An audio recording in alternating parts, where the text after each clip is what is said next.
There you go. What is the thing you miss most, or the first thing that you will do when you get out of lockdown? Haircut. Who said haircut? I need one too. That's why I'm wearing caps every day now, because I need a haircut. That's Aaron Javier. Sunday family day church, eating out, going to market, and grocery without panicking. Um, Hug my nephews. Jacqueline says I miss them so much. Churches. Arvin's going to go to church. Believe it or not, I miss the office, especially the coffee vendor there, Monsi Quintana. I feel you, man. You know what? Sometimes it's just little things that we'll learn to not take for granted anymore. Lawrence Cole, bringing my family to eat out. Shirley says, "Ooh, sexy voice."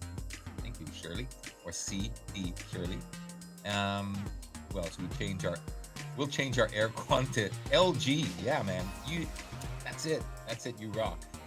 What else we got? I miss strolling with the kids. Lots of great comments out there. Haircut. Lots of haircuts, huh? Um, Go to church and pray for the whole world. But salon. I miss hearing Sunday Mass. Set up a Thanksgiving party for the frontliners. Play tennis. I miss the normal version of the show last week. Oh, yeah. On HBO, John Oliver. Haircut. Out of town food trip.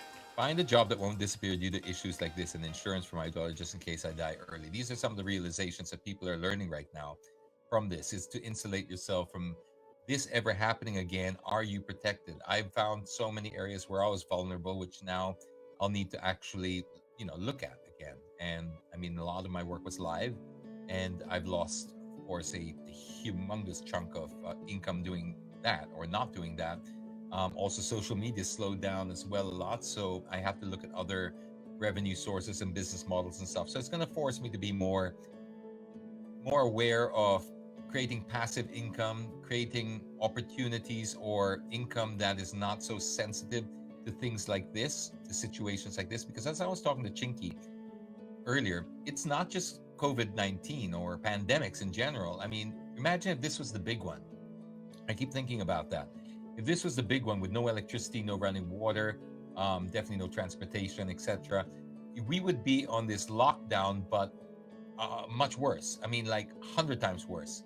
So it has forced us to think about this because it's really touched home. So how are you going to come out of this as a better person?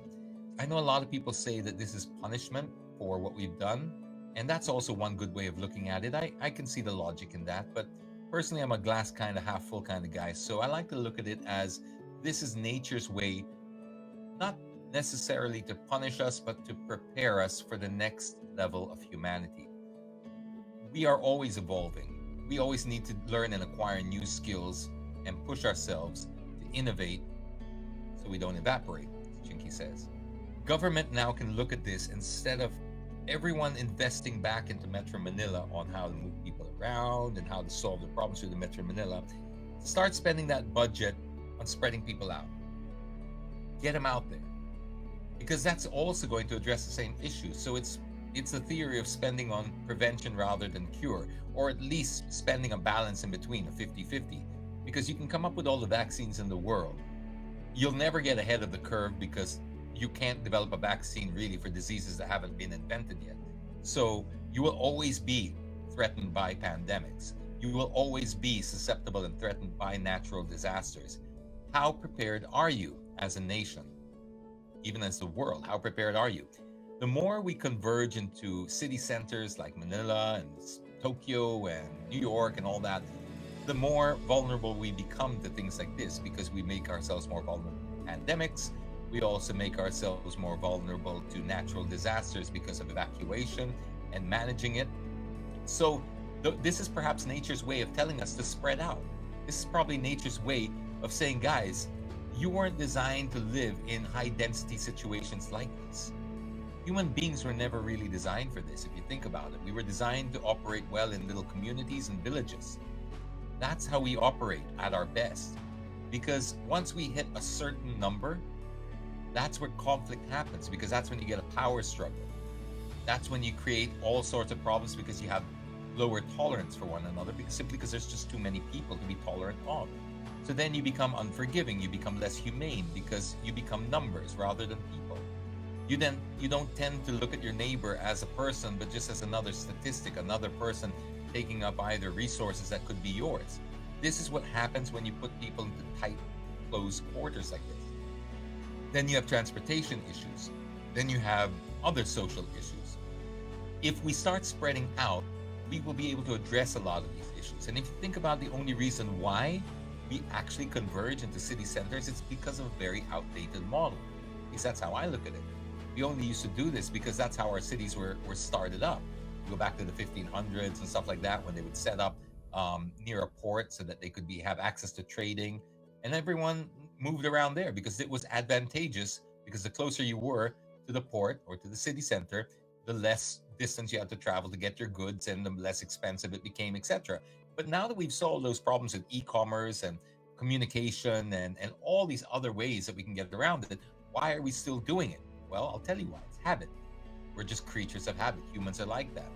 So now with a COVID-19 virus like this, it's forced us to find another solution. And maybe it's forcing us back. Maybe this is nature's way of forcing us back out there to spread out, get back into our smaller, more manageable communities where we can once again become more humane, become more tolerant, give ourselves enough space in between each other so that we can grow and not just all filter in like pieces of a machine.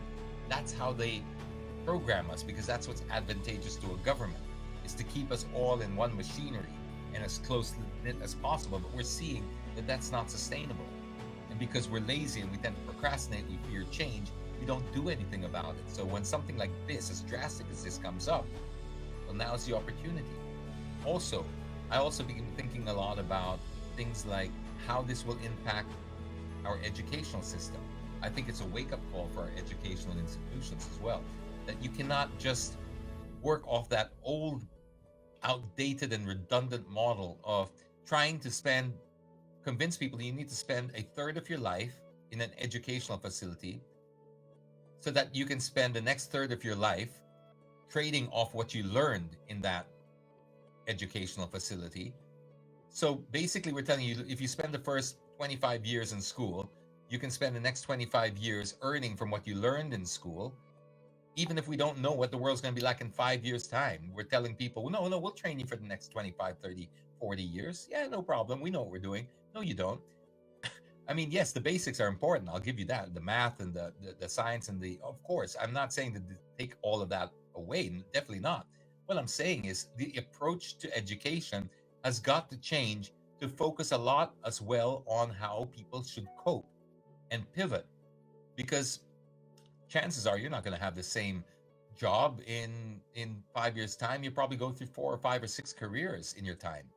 So why would you invest all that time banking, putting all your basically all those eggs in that basket, saying I'm going to study for up until I'm 25, get out of college just to be this, and that's all I know how to do? No, you realize now that that's not good enough, right?